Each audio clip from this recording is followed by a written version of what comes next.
Poison घेतलं. Poison घेणं, आत्महत्या करणं चांगली गोष्ट नाही आहे. हे चांगली गोष्ट नाही आहे.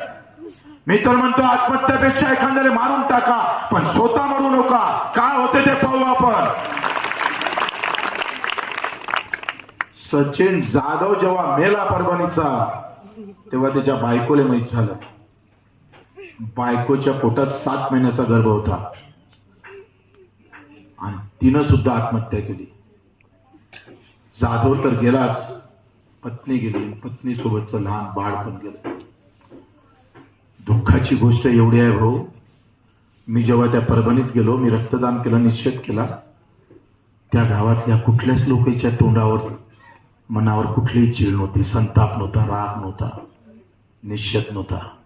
सुस्त होते सगळे, नामर्द होते सगळे. काही चिंता नव्हती, काही राग नव्हता. हा सचिन जाधव जातीच्या नावानं मरू द्या, पेटलं असतं, गावच्या गाव पेटले असते, बाया बाबड्या माणसं सगळे निघाले असते, कोणी तलवार घेऊन, कोणी काठी घेऊन निघालं असतं. धर्माच्या नावानं मेलं असतं तर गाव भडकले असते. पण तुम्ही जात आणि धर्माच्या नावानं मेले तर तुम्ही मेले, तुमच्या मराले अर्थ आहे.